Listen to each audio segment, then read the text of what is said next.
हरे कृष्णा। श्रीमद् भगवद गीता अध्याय 8। अर्जुन ने कहा, हे पुरुषोत्तम, ब्रह्म क्या है? अध्यात्म किसको कहते हैं? अधिभूत क्या है और अधिदेव क्या कहता है? हे मधुसूदन, अधियज्ञ क्या है और इस देह में अधिदेह कौन सा है? मरने के विषय में स्थित चित्त वाले लोग तुझको कैसे जान जाते हैं? श्री कृष्ण भगवान जी बोले, जो अक्षर विनाशी और परम श्रेष्ठ है वही ब्रह्म है। प्रत्येक वस्तु का स्वभाव आध्यात्मिक कहलाता है और समस्त चराचर की उत्पत्ति करने वाला जो विसर्ग है वह कर्म है। जो देह आदि नाशवान वस्तु है वह अधिभूत कहा जाता है। विश्व रूप जो विराट पुरुष है वह अधिदेह है। और हे पुरुष श्रेष्ठ, इस देह में मैं ही अधियज्ञ हूँ। अंत काल में जो मेरा ध्यान करता हुआ शरीर त्याग करता है वह निस्संदेह मेरे स्वरूप को पाता है।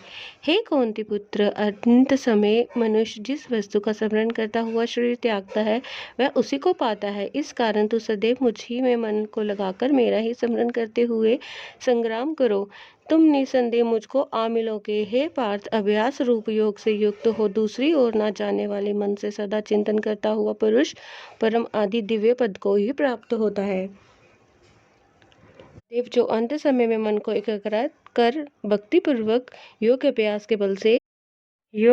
के बल से दोनों बाहों के मध्य भाग में प्राण को चढ़ाकर सर्वज्ञ अनादि संपूर्ण जगत के नियंता सूक्ष्म से भी सूक्ष्मतर सबके पोषक अचिंतनीय स्वरूप सूर्य के समान प्रकाशवान तमोगुण से रहित परम पुरुष का ध्यान करता है वह उसको मिलता है। वेद के जानने वाले जिसको अक्षर कहते हैं, वीतराग होकर सन्यासी जिसमें प्रवेश करते हैं तथा जिसको चाहने वाले ब्रह्मचर्य का आचरण करते हैं, उस परम पद को तुमसे संक्षेप में कहता हूँ।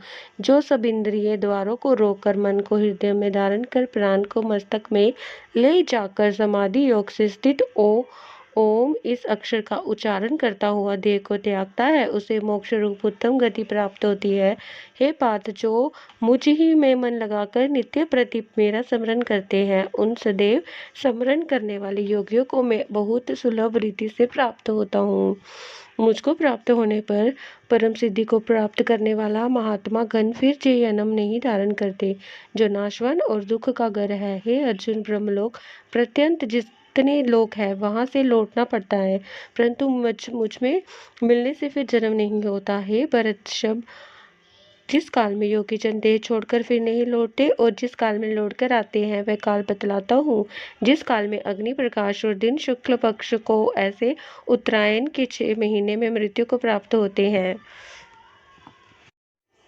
डूमर रात्रि कृष्ण पक्ष दक्षिणायन के 6 महीने इनके मध्य गमन करने वाले चंद्रमा की ज्योति को पहुँचते हैं और लौट आते हैं। संसार को नित्य चलाने वाले शुक्ल और कृष्ण नाम के ही 2 गतियां हैं। एक से जाने पर लौटना पड़ता है और दूसरी पर फिर लौटना नहीं होता। हे पार्थ, योगी इन दोनों गतियों का तत्व जानता है, इसी से मोह में नहीं पड़ता। अतएव हे अर्जुन, तुम सदा योग युक्त हो। वेद यज्ञ तप और दान से जो जो पुण्य फल बतलाए गए हैं, योगी को उन सबसे अधिक ऐश्वर्य प्राप्त है और सर्वोत्तम आदि स्थान पाता है। इति उपनिषत्सु ब्रह्म विद्या योग शास्त्र श्री कृष्ण अर्जुन संवादे अक्षर ब्रह्म योगो नाम अष्टम अध्याय।